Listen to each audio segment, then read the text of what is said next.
Veli Fetaj nga Mateqi, bashkë me Enver Destani nga Llojani, sollën flamurin kombëtar nga Ferizaj në Mateq me rastin e shpalljes së zonës së lirë nga komandanti legjendar Sul Hotla.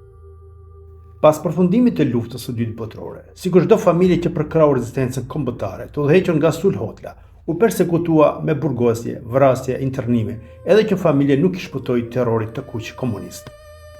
Në vitin 1946, UDB-ja rrethon shtëpinë e familjes së tij herët në mëngjes.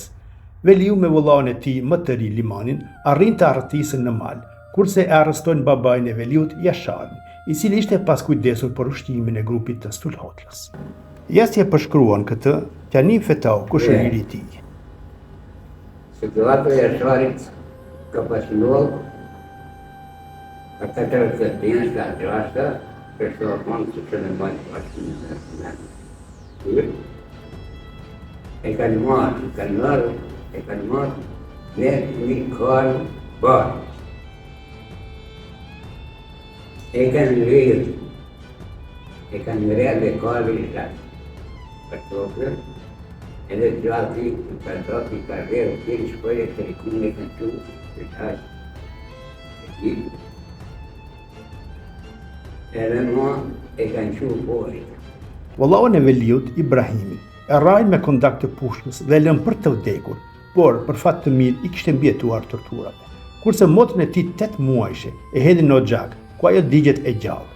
Motra e saj e madhe, në tendencë për ta shpëtuar motrën e vet të vogël, digjet dhe vdes edhe ajo nga plagët e rënda, e motra e saj e dytë vdes nga frika e terrorit. Babain tyre Jasharin e tërheqin me kalë në rrugët e fshatit, dhe pastaj ashtu të raskapitur e burgosi, ku pas një kohë nga torturat në burg, shpallët i zhdukur. Në vazhdim, kështu do të rrafej nipi i tij Selim Fetaj. Komunistat e kanë rrethaku shtëpinë, tudi vllazit kanë kësi për dollapi, baba në plak e kanë marrë. Po babas tem i kanë rënë me dimçik, fushkës, ka kujtu që e kanë mitën. E ato 3 halla, një 8 muaj ka patën, je kanë gjitën në xhak. Titën ja kanë mitë me bajonet. 3 pivujtës ta shpëtoje edhe ata e kanë gjetë. Ajo a gjekë vetë. Ta shpëtoje motrën të 8 muaj. Ka metën hu nena jeme. Veliu ja ratisur nga shtëpia, arrin në Orkoc, ku naipi Orkocës i ofron strehem për 3 vjet e gjysmë, kurse vëllau i tij Limani kamuflohet si bari i fshatit në fshatin Aginosello, duke qëndruar atje për 6 vjet pa ardhur në shtëpi. Ja dëshmia e kushëririt të tij Tjanim Fetaj. Ka ne 3 vjet më. Kur i ka mua 3 vjet, ka isheni nejt me jam në ditë, më se kam folë me thamë janë të pasër.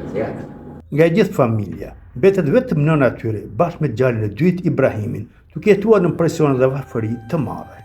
Veliu, pas 3 vite, arriti të largohet nga vendlindja bashkë me Isen Tërpezën, i cili kishte arritur të dalë bashkë me gruan e tij nga Jugosllavia për të ikur pastaj në Amerikë. Në vazhdim, kështu do të rrafej nipi i tij Selim Fetaj. Ka ikën pi Presnis në Preshevë me brigadën e Isen Tërpezës.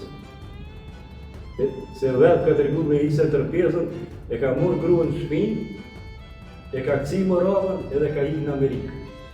Veliu i kamufluar me emër tjetër, jo më si Veli Fetau, por si Fetan Velia, arrin të punësohet si policë në Uzhic e pastaj edhe në Beograd. Ja këtë se si e përshkruar nipi i tij Selim Fetaj. Ka jetu në Beograd, prin 1947, deri në 74, pa marrë amnesti, ka kënë qëtër emër, tona e ka vërtetu njëta, se ka metën vetë, e ka marrë emrin e vetë, të vërtetë. Fëmijë s'ka pasën, ka punu si policë, kur e kanë vërtetu se cilin emën e kanë hekë për policëllëkit edhe ka punu në fabrikë traktorave, në fokë. Kështu, ai jeton i kamufluar në Beograd deri në vitin 1978, kur edhe në vendlindje pas gati 30 viteve, spionët e shtetit arrin ta identifikojnë dhe me këtë rast shërbimi shtetëror e largon nga puna, por amnestia Titos për ish armiqtë e shtetit e shpëton nga burgosja, por pushohet nga puna si policë, veç rast vazhdon jetën si një punëtor fabrike. Rrëfeni piti Selimi. 1974 ka ardhur në Maqedoni.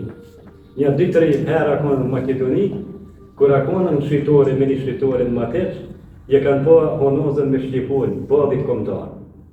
E kanë lejmëru, e kanë morë polici, e kanë morë njëq, e kanë morë honozën, edhe për atëherë s'ka po atë drejta me orë gumano, i gjigjit. Ndërprej me ka morë. Për 1980-ës, deri sot, aje ka po atë ndërprejme me orë në gumano. Sebe honozës badit kombëtar. Se diku ti ka pengu pitorve. Ai vdiq në Beograd në vitin 1980, pa lënë fëmijë, nga frika se fëmijët e tij do të martoheshin me serb. Familja e tij në Mateç gjatë gjithë kohës ishte në presion të jashtëzakonshëm. Ishin të privuar nga të gjitha drejtat elementare njerëzore, sidomos në punësime. Kështu dëshmon kushëriri i tij Shahin Fetai.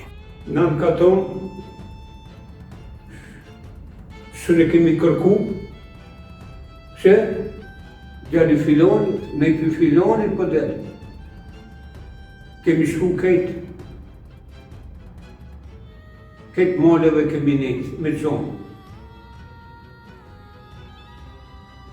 Historia tia e fort, por na nuk ja di. A shkon bu, jo tradhtar. Se ka burra, edhe në të krah dhe në të krah, tradhtar. Ama ki nuk o kon tradhtar, kjo kon drejtë. Kjo histori, sa tragjike, aq edhe intriguese, beti e pa rrëfyer për 8 dekada, ku më në fund familjarët e tij të afërt vendosën ta tregojnë për publikun. Dikushit e tij të moshuar Qaniu dhe Shahini dhe djali vëllaut të tij Selimi.